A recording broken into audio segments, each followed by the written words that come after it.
안녕하세요. 이번 영상에서 할 내용은 태풍의 구조와 날씨입니다. 네, 태풍의 구조인데요. 태풍은 반지름이 수백 킬로미터에 이르고 전체적으로 상승 기류가 따라요 중심부로 갈수록 두꺼운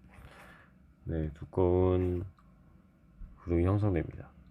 중심으로 갈수록 바람이 강해지다가 태풍의 눈에서 약해지며 중심으로 갈수록 기압은 계속 낮아집니다. 네, 보시면은 기압이 이렇게 낮아지는 그래프가 있고요. 풍속은 이렇게 강해지다가 태풍의 눈에서 0을 찍는 걸 볼 수 있고요. 네.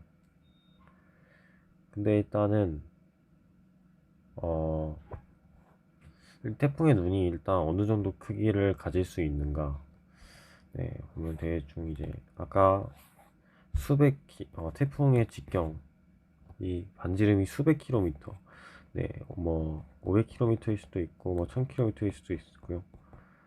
아무튼 그래서 이 태풍의 눈의 직경은 대충 한 100km에서 뭐 수십 킬로미터, 엄청 큰 경우에는 막 200km 정도까지 굉장히 큰, 네, 이런 도넛형 태풍도, 네, 존재할 수가 있습니다. 네, 약간 원통형이라고 또 하는 태풍이 있고요. 실제로 옛날에 쏠릭이라고 있었고요. 네, 아무튼 그렇습니다. 네. 그리고 이 태풍을 연직 단면으로 보는 게 이 사진, 이런 어, 그림인데요.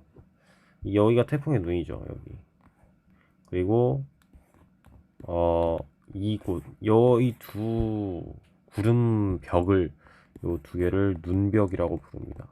두 개가 아니고, 예, 여기 이렇게 감싸고 있겠죠. 이렇게 이곳을 눈벽이라고 부르고요.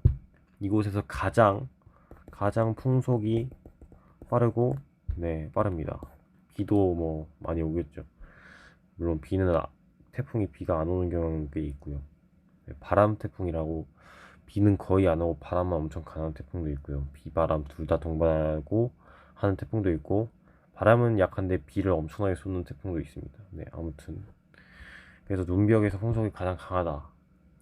중심으로 갈수록 풍속이 강해질 것만 같은데, 보면 이렇게 뻥 뚫린 구간이 있고 풍속은 0이래요. 이거 왜 생기는 거냐 하면은 원심력을 원심력 때문인데요. 네. 이렇게 뭔가 이제 좀 쉽게 설명하면은, 이게 바람이 이렇게 중심 쪽으로 회전하면서 들어가는, 이건 시계 방향이고, 반시계 방향 이렇게 회전하면서 들어가는 거를 상상해 보면은, 뭐 이렇게 계속 들어가면서 더 빨라져야 될 것 같습니다. 네, 저는 빨라져야 될 것 같지만 이렇게 되지 않고, 네, 이렇게 점점 가다가 어느 순간 이렇게, 네, 한계 속도를 맞이하게 돼요. 그리고, 네, 정말 태풍이 강한 경우에 이 태풍이 이게 생기는데요. 태풍이라고 다 생기는 게 아니고, 정말 강한 경우에 왜 생기는 거냐? 태풍이 들어가려고 하는 이 힘과, 어, 그러니까 태풍의 이 바람이 안쪽으로 들어가려고 하는 힘과, 그리고 바깥쪽으로 나가려는 그 원심력에 의해서 이게 평형이 되는 지점일 때 이렇게 원을 그리게 되면서 이 태풍의 눈이 생기게 되는 것입니다. 네. 당연히, 네, 사실 계속 태풍의 바람이 계속 이렇게 들어가다가 뭐 들어가면 뭐 나 여기서 뭐 소멸한다, 그런 건 말이 안 되잖아요. 이렇게 있고요. 물리 법칙에 의해서 이렇게 되고, 이걸 좀 쉽게 설명하면 우리가 어 놀이터에 있는 이 회전하는 그 놀이기구 같은 거라고 해야 되나, 이런 거 있는데, 이거 탈 때 여기서 이제 돌 엄청 빨리 이렇게 회전시키면은 바깥으로 나가려고 하는 게 있잖아요. 여기서 이제 우리가 안쪽으로 들어가려면 굉장히 힘이 들죠. 그런 겁니다. 네, 그래서 태풍의 눈이 생기는 이유가 이렇게 되는 것이고요. 네, 그렇습니다. 물론 태풍이라고 다 태풍의 눈이 생기는 건 아니라고 했어요. 네, 17m/s 최대 풍速 17m/s만 이상이어도 태풍이라고 부르는데 그럼 뭐냐? 그렇습니다. 태풍이 눈이 흐릿하거나 네, 없을 수도 있죠. 태풍이 눈이 생기는 경우에는 대충 한 거의 최대 풍속이 한 30에서 40m/s 이상은 돼야 돼요. 물론 더 작아도 뭐 있을 수도 있는데 정말 뚜렷한 태풍의 눈이 보이려면은 이 정도는 돼야 돼요. 네. 굉장히 강한 태풍인 경우에 뚜렷한 눈이 발생하고 눈이 뚜렷하면 뚜렷할수록 강한 태풍이다라고 봐도 될 정도로 네, 봐도 됩니다. 네. 이 눈벽과 이 원심 태풍 그러니까 풍속이 너무 강해서 이게 굉장히 눈벽과 이루는 이 원이 정말 뚜렷해지는 거죠. 네. 흐릿한 눈 같은 거 뭐 이런 게 흐릿한 눈. 아, 흐릿하다기보다는 약간 구조가 약간 찌그러졌거나 아니면은 동그랗긴 한데 약간 구름이 중간에 껴있거나 이러면은 네, 약간 클린 아이가 아닌 거죠. 네, 깨끗한 눈이 아니고 정말 깨끗한 눈인 경우에는 강한 태풍이다. 이, 이 그래프를 좀 빌리면은 약간 이런 것도 그려볼 수가 있어요.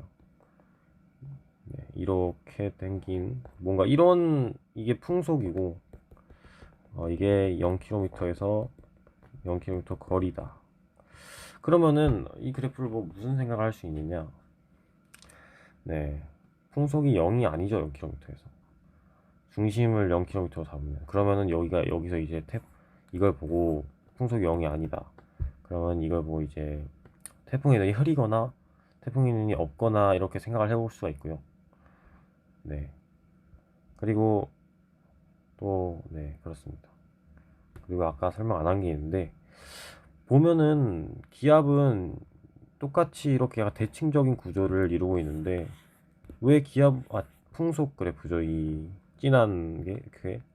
왜 오른쪽이 더 높냐, 그러니까 동쪽이 더 높냐면, 지금 북반구, 네, 북상한 태풍이라고 했고요. 북반구거든요, 이게. 북반구에서 오른쪽이 더 높은 경향을 띠는 이유는 그러니까 동쪽 오른쪽 아무튼 이게 그런 이유는 사실 네 아까 저번 영상에 말했듯이 그 위험 반원이기 때문이죠. 네, 이동 속도가 더해지고 기본 풍속에 이동 속도가 더해지면서 네, 풍속이 빨라진 거를 표현한 겁니다. 그럼 제가 아까 그린 이 그래프에서는 오른쪽이 더 높았죠.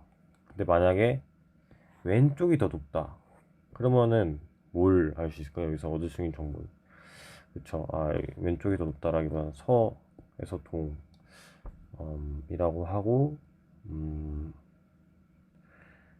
그러면은 이거는 또 이제 남반구라고 또 생각을 해볼 수 있는 거죠. 네. 남반구에서 남, 정확하게는 좀 더 말이 들어가야겠지만, 너 남반구에서 뭐, 남,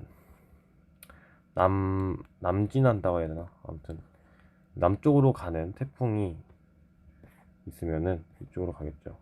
그러면은 태풍도 여기서 시계 방향으로 돌기 때문에 어 네, 그래도 동쪽이 뭐야? 네, 그래도 동쪽이 위에 있습니다.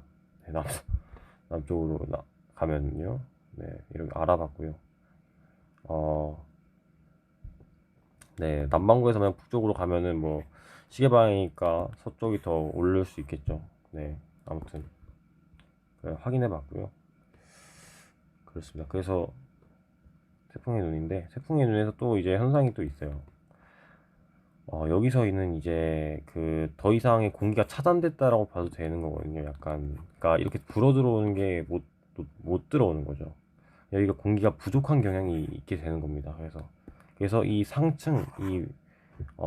상층에서 이 부족한 공기를 메꾸기 위해서 이렇게 공기가 들어오게 되고 또 북반구라고 했으니까 이렇게 약한 하강 기류가 이렇게 발생하게 돼요. 이렇게 내려오는 화살표가 있죠. 네, 약한 하강 기류가 발생하게 되는데 기압은 가장 낮아요. 그러니까 태풍의 눈이 약한 하강 기류라는 걸 외웠는데 그래서 하강 기류면 고기압이네 하고 막 기압이 높다거나 이런 생각을 하면 큰일 나는 거죠. 굉장히 특이한 케이스고 굉장히 특이해서 외워야 되는 겁니다. 네, 그리고 참고로는 태풍의 중심 쪽으로 저기압이니까 네, 이렇게 반시계 방향으로 불어 들어간다고 하고 또 수렴한다고 합니다. 수렴. 근데 태풍의 상층에서는 시계 방향으로 발산합니다. 네, 발산. 이렇게 불어 나가는 걸 발산이라고 하고요. 시계 방향으로 발산을 하게 됩니다. 태풍의 상층에서. 물론 그냥 태풍만이 아니라 열대 저기압도 그렇고 그냥 모든 저기압은 하층에서 반시계 방향으로 수렴하고 상층에서 시계 방향으로 발산합니다. 네. 네. 이 그림을 보면 알 수가 있는 거죠. 그래서 이거를 알고 있으면 좋습니다. 네. 그래서 태풍의 눈에서 이런 구조와 태풍 구조 좀 알아봤고요. 태풍의 에너지원과 소멸에 대해 알아보면은 태풍의 에너지원은 저번에 말했듯이 자멸, 숨은 열이 주 에너지원입니다. 네. 그래서 이 숨은 열로 인해 강한 상승 기류를 갖게 되고 정란운이 생기고 강한 열대 저기압으로 발달하게 되는 그런 강한 태풍이 되는 거죠. 네. 물론 이렇게 이런 숨은 열도 발생하고 하려면 당연히 지속적인 수증기 공급이 필요하다. 이런 것도 당연한 거고요. 네. 태풍이 강해지기 위해서는 이런 조건들이 필요하다. 또 물론 이것도 당연하지만 약간 좀 더 추가하자면은 상층과 하층의 어 풍속 차라고 해야 되나? 네, 바람이 차이가 많이 나면 안 돼요.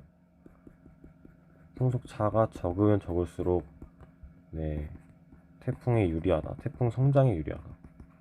왜 그러냐? 만약에 태풍이 이렇게 대충 생겼다고 치면은 이렇게 지표면이 있고 여기가 하층 그리고 여기가 상층이라고 볼 수 있죠.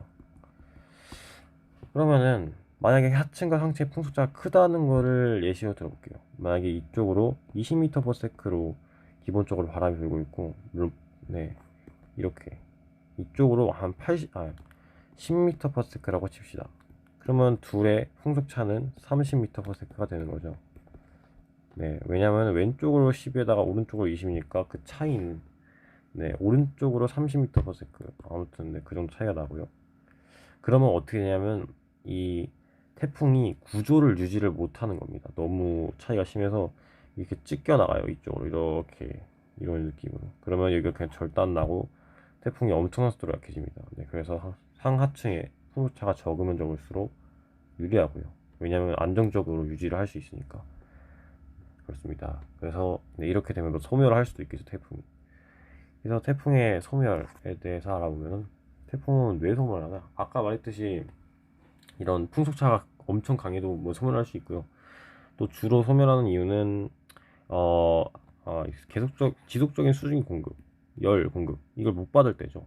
그러니까 네, 뭐 해수온이 낮아져서 27도 이하든 몇 도 이하든 약해져서 열 공급을 못 받아서 그래서 네, 소멸하는 경우가 있고 약화되다 소멸하고요.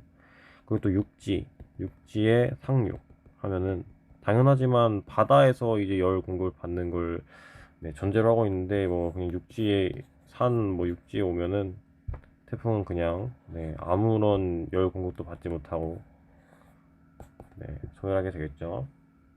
그리고 또한 이런 산이라던가 이런 지형들 때문에 육상 마찰이 발생하게 되는 거거든요. 그래서 이 태풍이 마찰이 심해지면 또 구조를 유지 못하기 때문에 네, 소멸할 수 있습니다. 세력이 굉장히 급격하게 약해지고 그렇게 되고요.